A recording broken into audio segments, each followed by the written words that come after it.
So to make this cute and lovely little Taxxon, we're going to need a few supplies. You will need a sock or some other double stretch material. I used this pleather fabric that I had on hand. It doesn't fray. As long as it doesn't fray, it should be fine. If you don't have something like this, you can still make the legs by taking a piece of fabric and sewing a triangle and then flipping it inside out so that you have a tiny piece of triangle fabric. Let me see if I have an example. So from my Hork-Bajir stuff, it's 2 pieces of fabric sewn together and then turned right side out, right? You can play around with the shapes of the legs and whatnot. So you have the body, the legs, the mouth here. You don't need a very big piece of fabric. I would have preferred to actually have a little bit of a stretch to this, but this is just what I happen to have, and it just needs to be larger than the mouth hole that you make. And the last part is some acrylic yarn to make pom-poms for the eyes so that they're cute and adorable. And yeah, you can either use a sewing machine or stitch it by hand. I would suggest cutting right above the heel in a straight line here. Where you're going to attach the legs, you need to make a strip for the belly to attach.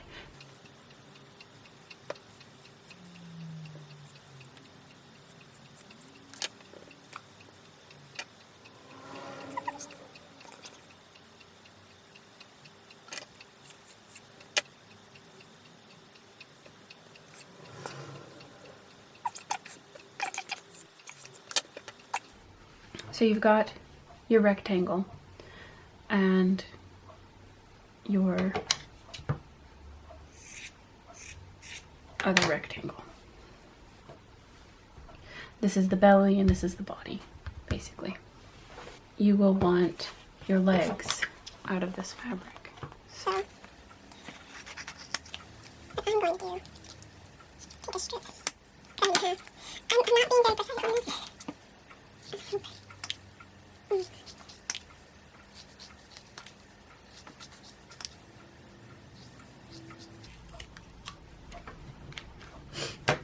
If you think it's too fat or whatever, you can trim it down or cut it in half. You'd like some narrower legs. Maybe have tiny short ones for the hands, or just make them all the same. If you're working with this fabric, you don't want to put holes in it with pins, so I use these little clippies. This is the outside of the sock. This is the inside of the sock. So on the outside, sandwich the leg between the body and the belly, like such. How it's sandwiched in between.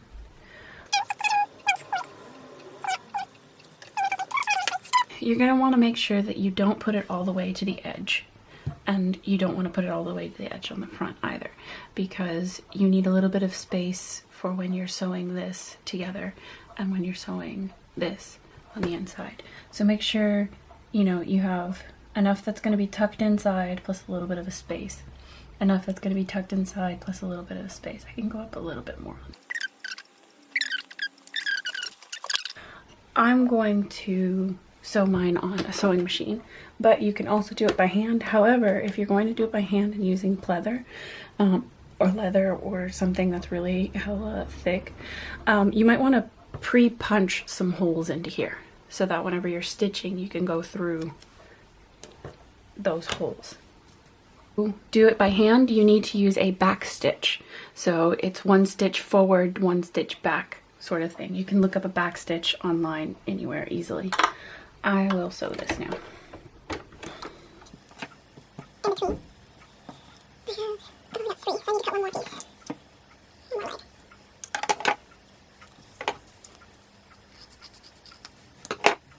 And you'll want to make sure that if you had the shiny side pointing toward the body, then whenever you place these, you want the shiny side pointing towards the body. And you can just kind of eyeball it.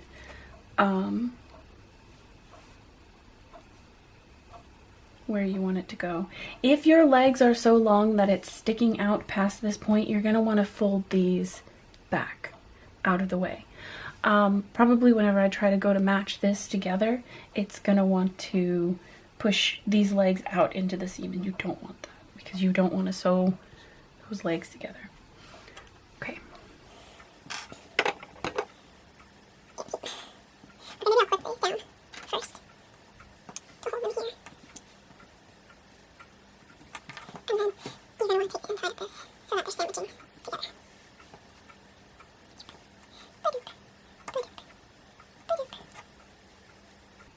And I just take my fingers and make sure the legs aren't stuck. And back to sewing. Let's work on the Andalite.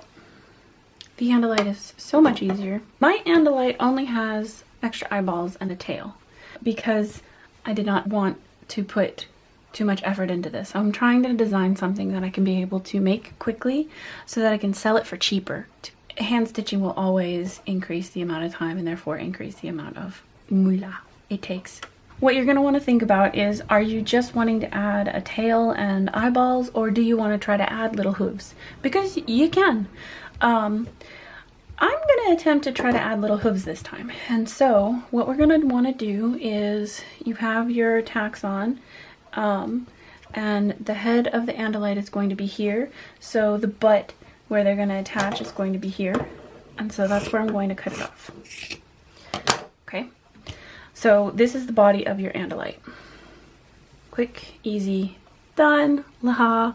The remaining stuff that you have of this sock is what you're going to make the other things out of. Maybe this time we'll curve it because I think that would look pretty cool.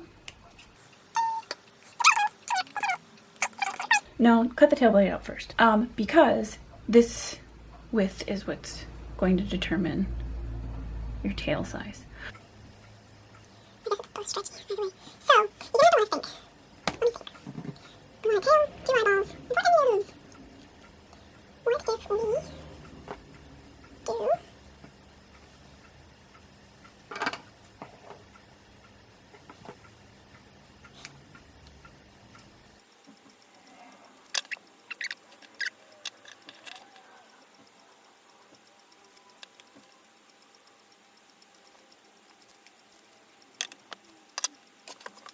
So 2 eyeballs, 4 little hooves, hopefully.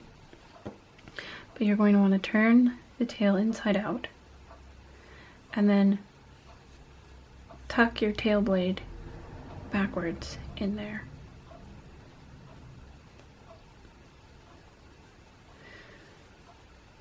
Clip it here. But whenever you sew, make sure you're sewing only the fabric of the sock and not the tail. You may have to do this by hand if you're not great on a sewing machine, but you want to make sure, see the tail blade is here, you want to make sure you're only sewing in the sock fabric. You're going to sew along here and then down this way. Let's see if I can do it without messing up. Okay, so hopefully I didn't stitch the fabric of the tail blade. No, I didn't. Good. Okay. I kind of felt it while I was sewing to make sure I didn't catch it. Yeah, boy. Okay, that worked. And now it's got a huge ass curved tail blade. All right.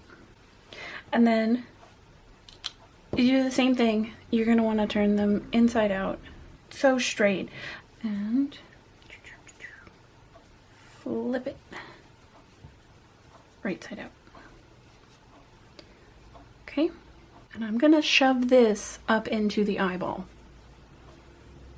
So here we go. You're gonna want to only stuff the top end of the eyeball. I used polyfill on this, but because the sock has like big big gaping holes, very loose knit. You can see this polyfill inside of it, and I'm very unhappy about it. I would recommend stuffing it. You got this tiny little piece extra. Well, roll that up and shove it in there as your eyeball on your stalk. And it just gives it just a little bit more body so that it looks kind of like an eyeball. You have one eyeball, now you need to make another eyeball, same way, use this to stuff it. And then let's try to make 4 hooves. I didn't do it last time, so let's see how it works. Because you're sewing pretty narrow strips, it can be quite fiddly. So if you didn't want to have such narrow little bits, you can either forego the hooves and just make the eyeballs out of this patch here so that you have 1 eyeball, 2 eyeballs. It's much easier to sew that. Or just use your other sock. Socks come in pairs. So if you've bought a pair of blue and a pair of whatever you're gonna make your Taxxon, go ahead and just like only make 1 doll and use the other pair for that. Very doable. Because it can be very fiddly to try and turn things inside out. We're just gonna shove it in there. Yeah, don't be like me and shove it with the scissors. That's dangerous. Get a chopstick. I have chopsticks. I live in Japan. I have a chopstick dedicated to doll stuffing. So please be smart about this. Don't cut yourself on scissors. Or stab yourself with scissors. But yeah, 2 Andalite eyeballs and a tail. Now onto the hooves. So turn it inside out. So along here and here, just like the eyeball.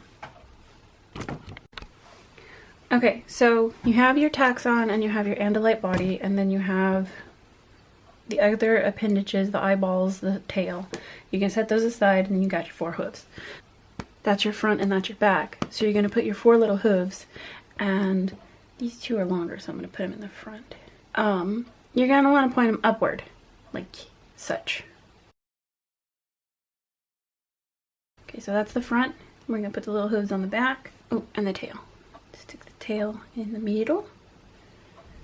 If you want it to go arched toward the body, if you want it arched toward the body, then that's what you're going to have to do. You're going to make sure pointing toward the body, make it flat, stick it in the middle. Stick it in the middle, make sure it's even, okay? And clip that in place. Then you can add your back hooves to the side, the tail, and because you're wanting to sandwich your appendages between the Taxxon body and the Andalite body, you're going to take your Taxxon. I'm going to use this part as the mouth, so this is going to be, let's say, the butt. And you're going to want to turn him inside out and make sure all of his little appendages are in there and not anywhere near where you're going to be stitching, because you don't want to catch a Taxxon leg while you're stitching, or he might explode and try to eat himself. So decide which direction you want to go. I'm going to do belly facing belly. So where it's got these 2 appendages, we're going to take the belly and clip it together. You're going to tuck the body inside of the Taxxon, including all of the appendages. They all go inside, so you're sandwiching it together. Make sure you don't accidentally lose one of your appendages while you're reclipping. Outside of Taxxon, inside of Taxxon, appendages, outside of Andalite, inside of Andalite. So your Taxxon is inside out, your Andalite is right side out, and you've stuck them together. Then you're going to sew around this. You can hand stitch it, do it by machine, whichever. Okay, I have sewed everything together completely all the way around. Okay, so my camera battery died. This is the mouth of the Taxxon. Turn it right side out. So now you have an Andalite attached to a Taxxon at the butt. Turn it this way, you can tuck the Andalite appendages and everything inside. we'll put a mouth on, and that'll close this hole. And then getting some polyfill and going around the edge. You don't want to overstuff it because you have to be able to tuck things in and out, but you do want it to puff up and out.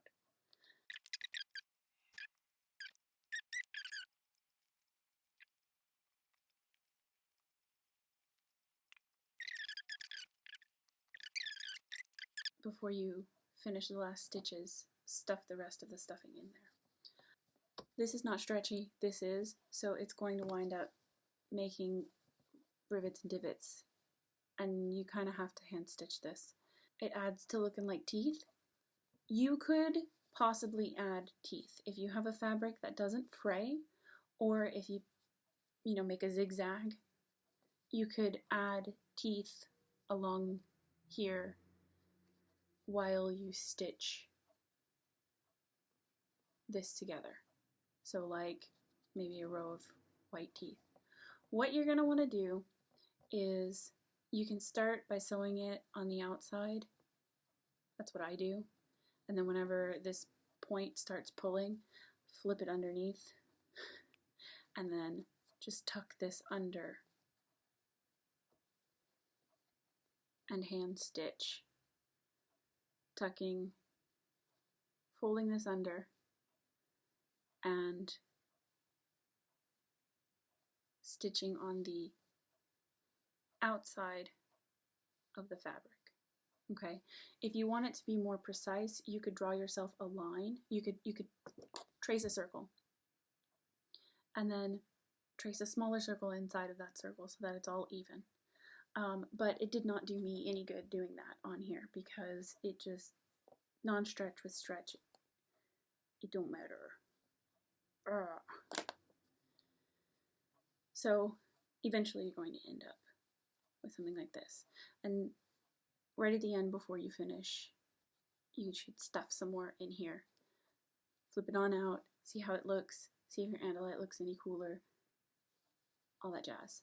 Eventually it'll be closed off, and I'm not going to do the hand stitching right now, just to save time, but you would attach the mouth, then you can flip it over and it'll be a little bit more puffy, and you can attach the stalk eyes. If you wanted to, you can add some embroidery eyes or something to it. I didn't, I'm not going to. But the last part, to get these little pom-poms. Really easy, super easy. I take 2 fingers, I hold,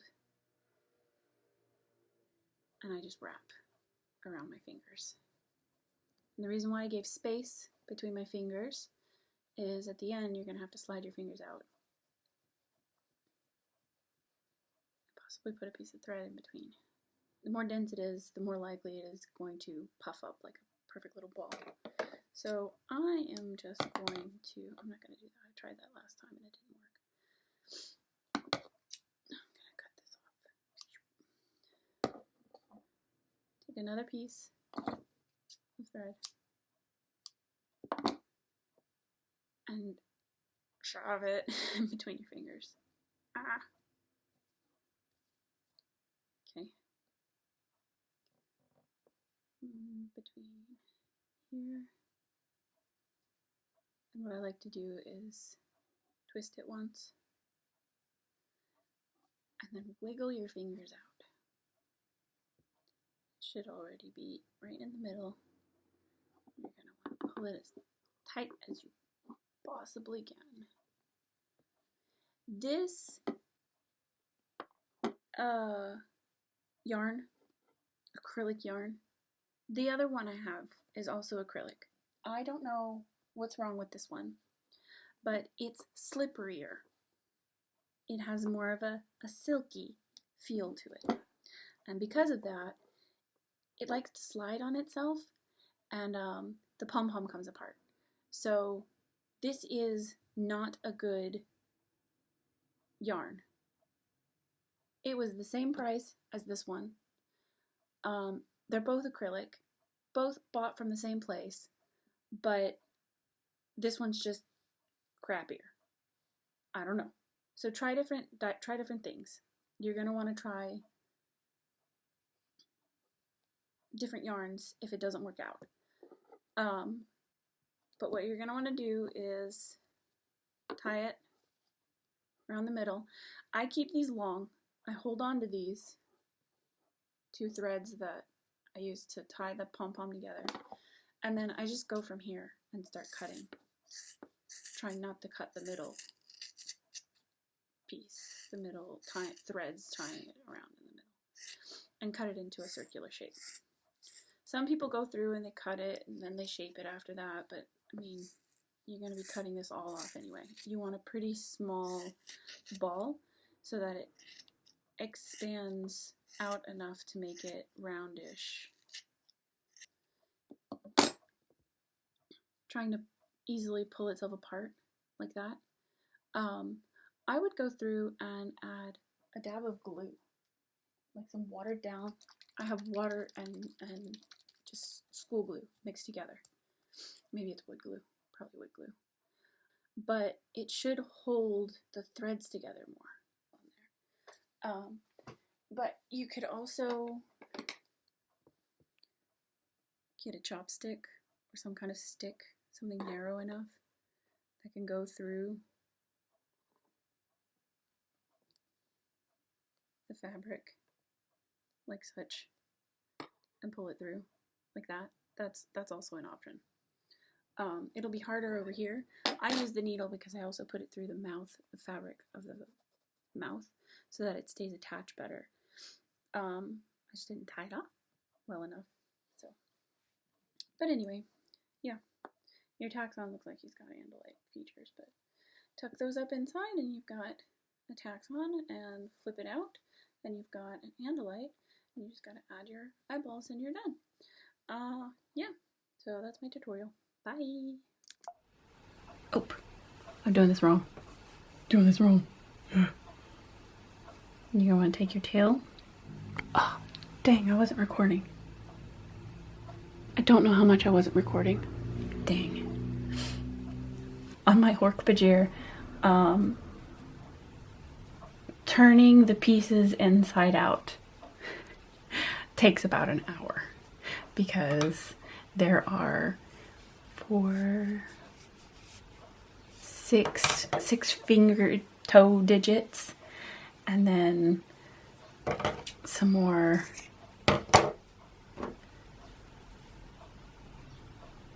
all the spikes and blades. Then remember, that's the leftover little bit that I had. Then, I mean, you can decide. Do you want him to flip out and... Oh! Eyeball fell off! Oh no! I don't know what you can see. Oh, I'm not even in frame! Camera. Okay, I'm really bad at filming. Oh, there's no arms. I always forget the arms. But yeah,